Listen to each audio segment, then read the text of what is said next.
A ver, imagina por un momento un laberinto, subterráneo al oeste del lago Utah. Sí, Pero no es el típico laberinto de roca, ¿sabes? De piedra fría y dura. para nada. Esto es arcilla. Húmeda, pegajosa y con pasillos tan estrechos que, bueno, te obligan a reptar. Literalmente. Así era la cueva Nutiputi. Y tenía una fama curiosa, porque era considerada una cueva de iniciación. Sí, el típico sitio para Boy Scouts, universitarios, una aventura que se suponía controlada. Se suponía. Claro, porque esa fama de fácil es una de las grandes ironías de esta historia. Totalmente. Si miras los datos que hemos revisado, solo entre 1999 y 2004 tuvieron que sacar de allí a 6 personas. 6 personas. 6 rescates en 5 años. Eso no es precisamente el historial de un lugar seguro. Claro, es que esa es la paradoja. Creaba una falsa sensación de seguridad y la gente las subestimaba. Exacto. Hoy, si vas allí, no hay nada. Es una colina con una entrada sellada con hormigón. La cueva ya no es un lugar de aventuras, se ha convertido en una tumba. En una tumba, sí. Y hoy vamos a analizar los informes y los testimonios para reconstruir qué pasó exactamente en noviembre de 2009, la tragedia que le costó la vida a John Edward Jones y, bueno, selló Nutiputi para siempre. Y para entenderlo bien es fundamental empezar por la propia cueva. Su geología es casi el primer personaje de esta historia. ¿En qué sentido? Nutiputi es una cueva hidrotermal, o sea, no la formó un río como la mayoría. Se formó por agua sobrecalentada que subía desde las profundidades y disolvía la roca. Ajá. Y este proceso lo que crea es una piedra caliza muy frágil, casi como una galleta, y una arcilla súper blanda y pegajosa, que es lo que le da el nombre Nutiputi, algo así como masilla de nuez. ¿Y esa fragilidad de la roca? Fue determinante, totalmente determinante en todo lo que ocurrió después. Vale, pues pongamos el foco en la parte humana. ¿Quién era John Edward Jones? Pues John tenía 26 años, y estaba en un momento vital increíble. Estudiante de medicina, ¿verdad? Sí, en Virginia. Estaba felizmente casado con Emily, tenían una hija pequeña y esperaban a su segundo hijo. Un hombre de familia, muy querido. Y por eso estaba en Utah, de visita por Acción de Gracias. Según los informes, no era ningún novato en esto de las cuevas, ¿no? No, para nada. De niño y adolescente había explorado muchísimas cuevas con su padre y su hermano Josh. Tenía experiencia. Pero, Pero hay un matiz muy importante. Esa experiencia no era reciente. Hacía años que no se metía en un sitio así. Y además, su físico ya no era el de un adolescente. era un hombre grande. Medía 1,83, pesaba unos 90 kilos.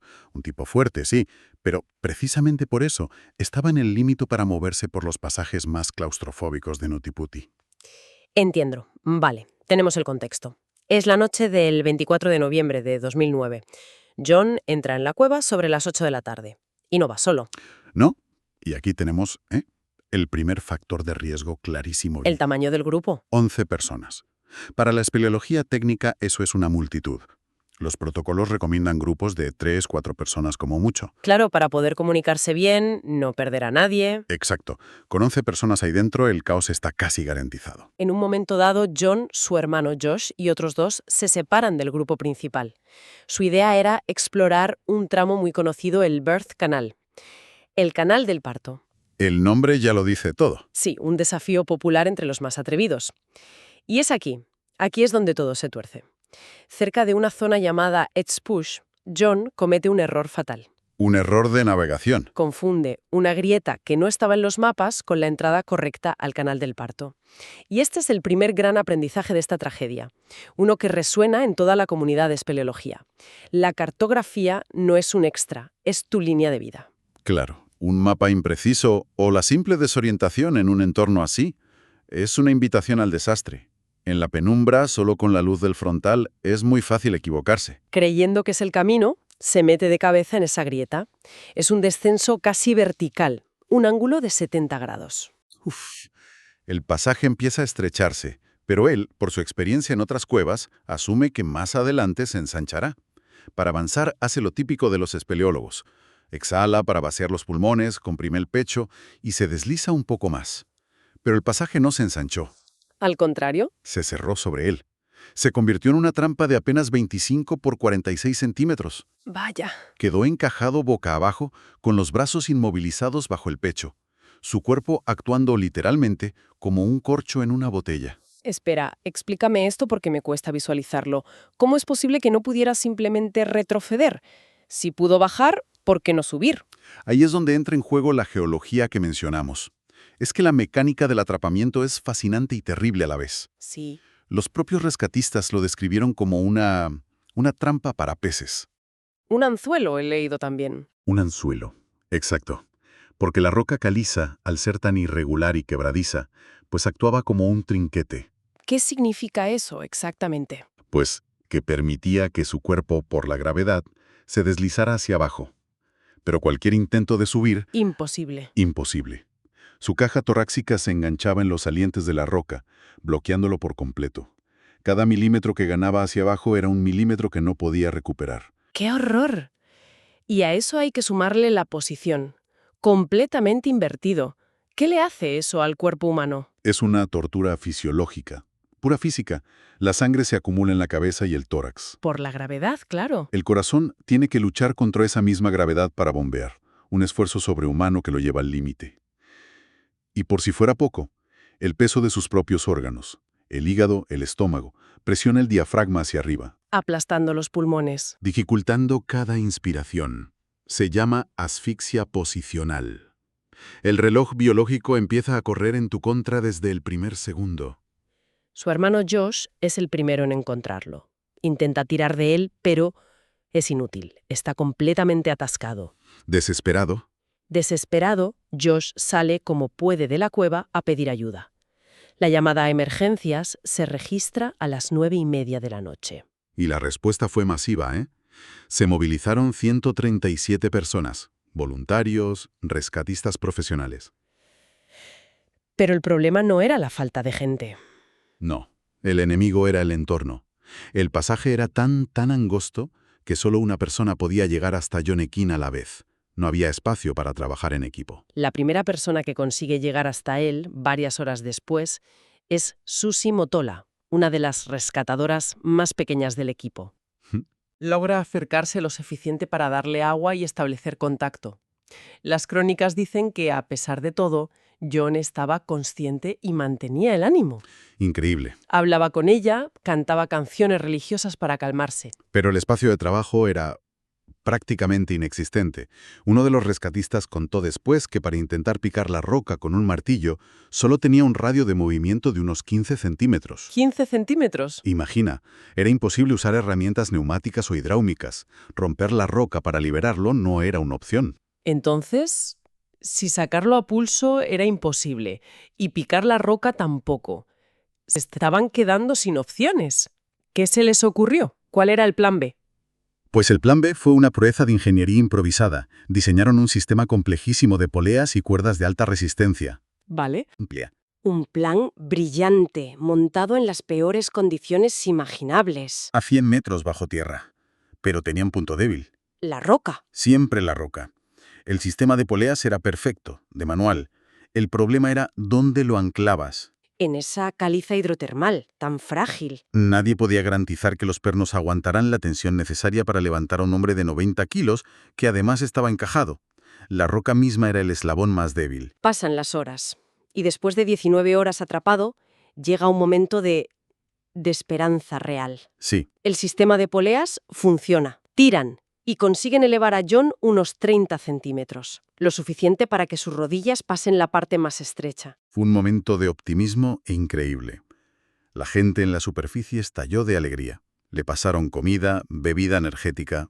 Incluso le bajaron una radio para que pudiera hablar con su esposa, Emily. Imagínate esa conversación. Uf, él atrapado a 100 metros bajo tierra, agotado, y ella en la superficie, embarazada, escuchando su voz por primera vez en casi un día. Dicen que fue un momento de una esperanza brutal para todos. Parecía que lo iban a conseguir. Sí, pero era un optimismo muy cauto. Todos los rescatistas sabían que la operación estaba en el filo de la navaja. Y entonces la navaja cortó. Sí, durante un tirón que debía ser el definitivo, el anclaje principal, el que soportaba casi toda la tensión, cedió. La roca caliza simplemente se desmoronó, se hizo añicos. El sistema entero colapsó. Y aquí vemos la segunda gran lección, pagada a un precio altísimo. El sistema era brillante, pero dependía de un único punto de anclaje principal. En una geología que sabían que era inestable. Hoy, cualquier manual de rescate te diría, pabellón de redundancia, siempre, si un anclaje falla, debe haber otro de respaldo. En ese momento no lo había. El fallo fue catastrófico. La tensión de las cuerdas se liberó de golpe. Un mosquetón de metal salió disparado hacia atrás y le dio en la cara al rescatador Ryan Shirts. Le fracturó la mandíbula, lo dejó inconsciente. Y John se deslizó de nuevo hacia la grieta. Cayó más profundo que antes, en un ángulo aún más agudo. Haciendo cualquier nuevo intento de rescate prácticamente imposible. En ese momento la esperanza se evaporó. No solo había fallado el plan, sino que la víctima estaba peor que al principio. Mucho peor. Para entonces, John llevaba más de 25 horas invertido. Su cuerpo estaba en el límite absoluto. Los informes previos al fallo ya decían que su respiración era gorgoteante. ¿Qué significa eso? Es un signo claro de edema pulmonar. Sus pulmones estaban encharcando. También presentaba desorientación. El daño fisiológico era ya irreversible. ¡Qué brutalidad! El único plan que tenían se les morona y encima hiere a uno de los rescatistas. Ya no se podía hacer nada. Tras 27 horas de lucha, su corazón no pudo más. Sufrió un paro cardíaco. Fue declarado muerto a las 23:56 del 25 de noviembre de 2009, la víspera de Acción de Gracias. Y una vez confirmada la muerte, las autoridades y la familia se enfrentaron a un dilema Terrible. casi impensable, ¿sí? Claro. ¿Qué haces ahora? ¿Cómo recuperas el cuerpo? Si el rescate ya era peligrosísimo, ¿una operación de recuperación? Lo sería todavía más. La oficina del sheriff determinó que sacar el cadáver suponía un riesgo inaceptable para la vida de los rescatistas. Es que el cuerpo estaba tan encajado que romper la roca a su alrededor podría provocar más derrumbes.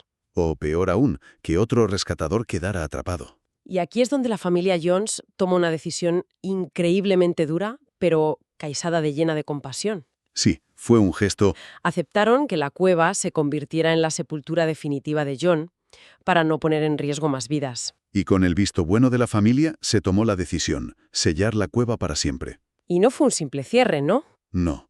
Primero usaron explosivos controlados para colapsar el techo del pasaje donde estaba John, sepultando sus restos de forma segura.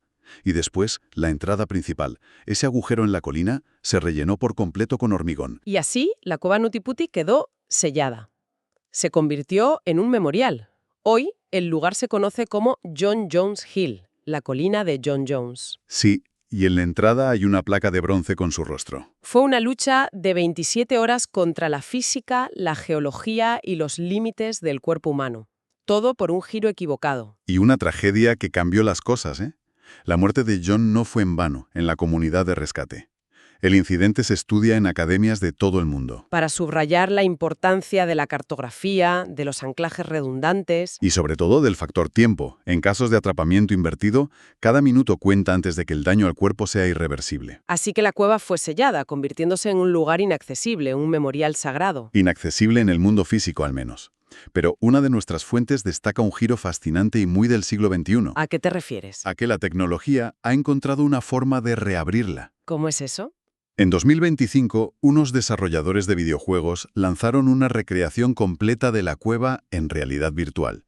Se basaron en mapas y testimonios de exploradores. O sea que ahora cualquiera puede. Cualquiera puede explorarla digitalmente. La cueva que fue sellada para proteger al público y honrar a un fallecido, ahora es accesible desde el salón de casa. Vaya. Esto plantea una pregunta interesante sobre la memoria y la tecnología, ¿no? ¿Es una forma respetuosa de preservar la historia y educar sobre los peligros? ¿O trivializa una tragedia al convertirla en una especie de juego? Exacto, donde se traza la línea entre el memorial y el entretenimiento.